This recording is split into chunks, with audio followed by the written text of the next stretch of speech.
कि कुछ questions eliminate करने के बाद 49 क्वेश्चंस बच गए थे जिसको पढ़ना था। उसके बाद भी मैंने कुछ और क्वेश्चंस को एलिमिनेट किया, तो लास्ट में जा कर के 33 क्वेश्चंस बच पाए, जो कि पढ़ना बहुत ही ज़्यादा इम्पोर्टेंट है। ऑल्दो ये ऐसा है कि अगर ये 33 क्वेश्चंस कर लेते हैं और उसके बाद अगर आपको टाइम बच जा रहा है, तो आप जितने भी क्वेश्चंस बच पा रहे थे 55 क्वेश्चन में से, उसको आप कर सकते हैं। Otherwise there is a rule of study that is 80-20। एक रूल होता है 80-20 कि अगर आपको 80% नंबर लाना है तो आप 20% मेहनत कर लीजिए, और बाकी का 20% लाने के लिए आपको 80% मेहनत करना पड़ेगा। जैसे कि अगर 100 में 80 नंबर लाना है तो 20 दिन पढ़ के आपको आ सकता है, लेकिन 80 से फिर आपको 100 नंबर लाने के लिए आप 80 दिन और एक्स्ट्रा काम करना पड़ेगा। तो मेरा ये मानना है कि इस 33 क्वेश्चन को आप एक एक करके कर लीजिए। अगर आपको इसका आंसर क्लास नोट्स की PDF में मिल जा रहा है तो अच्छी बात है, नहीं मिले तो आप जो भी क्वेश्चन में डाउट हो आप क्लास में पूछ सकते हैं, राइट। तो यूनिट 1 की बात करें तो यूनिट 1 में आपको पढ़ना ये है कि सिस्टम प्रोग्राम क्या होता है और उसको अच्छे से एक्सप्लेन करना है। दूसरा क्वेश्चन ये है कि different types of operating system, कितने तरह के ऑपरेटिंग सिस्टम है उसको अच्छे से पढ़ लीजिएगा। जैसे कि टाइप्स की बात करें तो आप लोग को क्लास में देख चुके हैं कि batch operating system, multi programming, multitasking, distributed, all types of operating system को अच्छे से देख करके जाइएगा। यूनिट 1 में सिर्फ यही देख लीजिएगा अच्छे से आप। और बात करें फंक्शन की, तो ऑपरेटिंग सिस्टम कौन कौन सा काम करता है, सारे मैनेजमेंट से लेकर के और जो भी मतलब एरर कंट्रोल, वो सबको आप एक बार अच्छे से देख लीजिएगा। ऑपरेटिंग सिस्टम का स्ट्रक्चर भी देख लीजिएगा, क्योंकि स्ट्रक्चर बनाना इंपॉर्टेंट है। एंड फोर्थ क्वेश्चन है सिस्टम कॉल क्या होता है, इसके इंपॉर्टेंस को बताना है, ठीक है। यूनिट 1 में चाहे जितना भी आपको एक्स्ट्रा पढ़ना हो पढ़ लीजिएगा, लेकिन सबसे पहले ये चारों क्वेश्चन जरूर कर लीजिएगा, ठीक है। और ये पूरा गारंटी नहीं है कि आपको पूरा का पूरा क्वेश्चन यहीं से मिलेगा, लेकिन इतना गारंटी है कि ये पढ़ के जाने के बाद आपको ऐसा है कि 80% क्वेश्चन तो आपका लड़ जाएगा, ठीक है। तो ये मान के चलिए आपका 50 मार्क्स तो आ जाएगा 70 में, ठीक है। और यूनिट 2 की बात करें तो यूनिट 2 में आप लोगों को पढ़ना ये है कि पीसीबी क्या होता है, पीसीबी का क्या क्या कंटेंट्स रखता है पीसीबी, उसको एक बार अच्छे से देख लीजिएगा। आपको ये क्लास नोट्स में मिल जाएगा, ये भी क्लास नोट्स में मिल जाएगा, ये भी क्लास नोट्स में मिल जाएगा। अगर इसमें दिक्कत हो तो आपको एक बार क्लास में समझाया जाएगा फिर से, ठीक है। और यूनिट 2 में दूसरे क्वेश्चन की बात करें तो ये प्रोसेस का स्टेट जो था, न्यू से रेडी, रेडी से रनिंग, रनिंग से टर्मिनेटेड, और जो भी सस्पेंडेड स्टेट था उसको एक बार अच्छे से देख लीजिएगा आप लोग, और उसका फिगर भी देख लीजिएगा, ताकि आप कोई भी एग्जाम में अगर पूछे प्रोसेस रिलेटेड तो फिगर बनाना बहुत इंपॉर्टेंट है, ठीक है। और वही प्रोसेस स्टेट डायग्राम यहाँ भी सेम क्वेश्चन है, यानी कि इसमें सिर्फ 3 ही क्वेश्चन है। और एक क्वेश्चन और देख लीजिएगा आप लोग शेड्यूलर के बारे में, 3 तरह के शेड्यूलर जो कि long term, short term, mid term है, तीनों को देख लीजिएगा। लेकिन जिसमें से मीडियम टर्म ज़्यादा इंपॉर्टेंट लग रहा है क्योंकि वो दोनों पूछ चुका है, तो अब चांसेस है कि मीडियम टर्म पूछ लें, ठीक है। और एक बोनस क्वेश्चन ये है, क्योंकि ये अब तक पूछा नहीं लेकिन चांसेस से पूछा जा सकता है, प्रोसेस कॉन्टेक्स्ट और context switch. Process context same है, पीसीबी के जैसा है, बस पीसीबी एक डाटा स्ट्रक्चर है और ये जो कंटेंट रखता है वही क्या है, प्रोसेस कॉन्टेक्स्ट, ठीक है। तो यूनिट 2 में बस 4 क्वेश्चंस आपको देखना है, पीसीबी और पीसीबी का जो कंटेंट है वही क्या है, प्रोसेस कॉन्टेक्स्ट। तो एक क्वेश्चन आपका दोनों याद हो जाएगा, ठीक है। तो पीसीबी और प्रोसेस का स्टेट, ये दोनों आप अच्छे से पढ़ लीजिएगा, पीसीबी और प्रोसेस का स्टेट, बस इसी से चारों हो जाएगा। यूनिट 3 की बात करें तो आप प्रोसेस शेड्यूलिंग को देख लीजिएगा। अगर कोई एग्जाम्पल पूछ रहा तो कोई भी एक एग्जाम्पल से बता दीजिएगा, जैसे कि फर्स्ट टर्म, फर्स्ट सर्व, तो इसके एग्जाम्पल्स भी आप लोग देख लीजिएगा एक तो।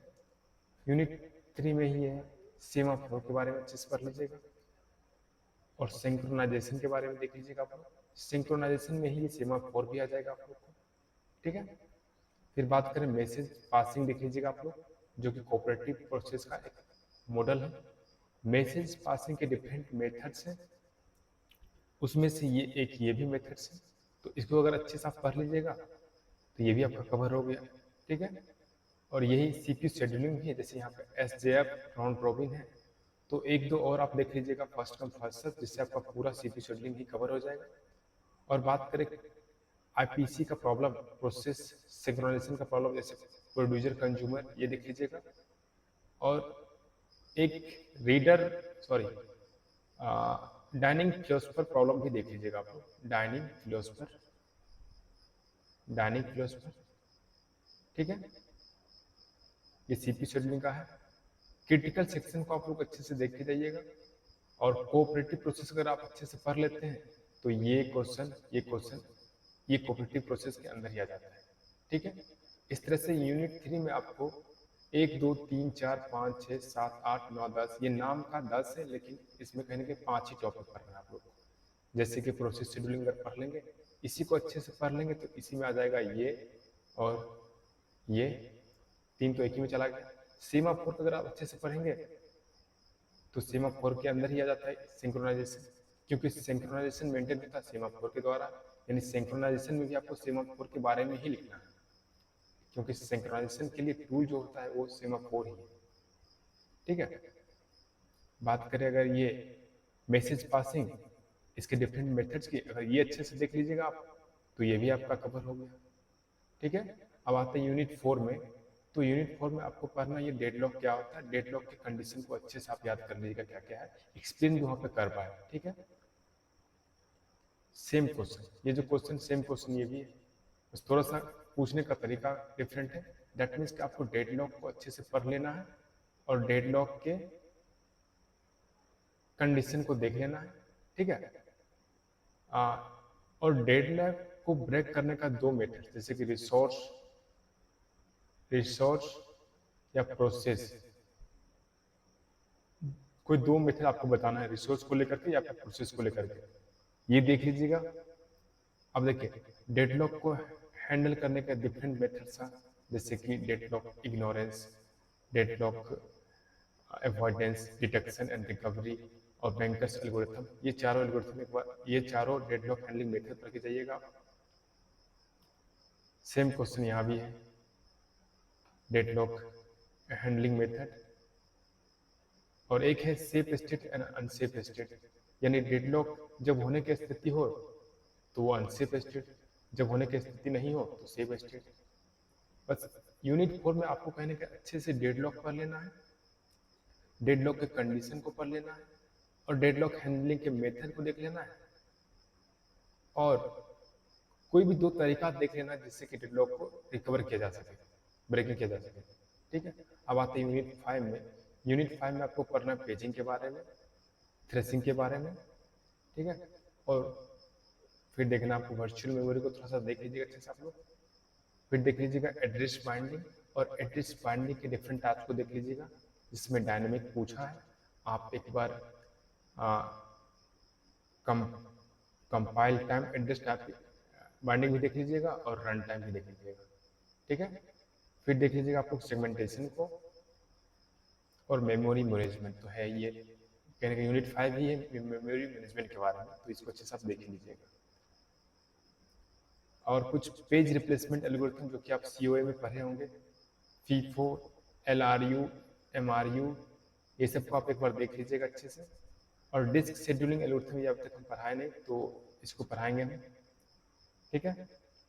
बात करें यूनिट 6 की, तो यूनिट 6 में आपको ये देखना है कि सिक्योरिटी क्या होता है, प्रोटेक्शन क्या होता है, security protection both are same, इसको कैसे अचीव किया जाता है, वार्म और ट्रोजन हॉर्स में क्या डिफरेंस है, और फाइल टाइप के बारे में, फाइल एट्रीब्यूट, फाइल ऑपरेशन, ये देख लीजिएगा आप लोग। और एक क्वेश्चन और देख लीजिएगा आप लोग, file allocation and access method, ठीक है। तो इस तरह से 33 क्वेश्चन है।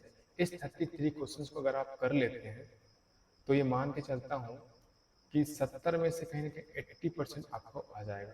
70 का 80% अगर करें तो लगभग 56 मार्क्स आप मान के चलिए आपका आ जाएगा। बस इस टॉपिक को अच्छे से आपको कहीं ना कहीं पूरे तरीके से कवर कर लेना है। क्वेश्चन पूछने का तरीका हो सकता है थोड़ा सा डिफरेंट हो, लेकिन क्वेश्चन कहीं ना कहीं यहीं से आने वाले हैं, इतना मान के चलिए आप लोग। ये गारंटी नहीं है, बस पास्ट को देख करके ये फ्यूचर डिसाइड किया गया है, ठीक है। तो आप लोग को अगर कुछ नहीं अब तक पा रहे हैं तो इतना क्वेश्चन जरूर कर लीजिएगा आप, 33 क्वेश्चन। अगर कोई क्वेश्चन नहीं आता आपको तो उसको गूगल सर्च करके कहीं से करके उसको प्रिपेयर अच्छे से जरूर कर लीजिएगा, ठीक है।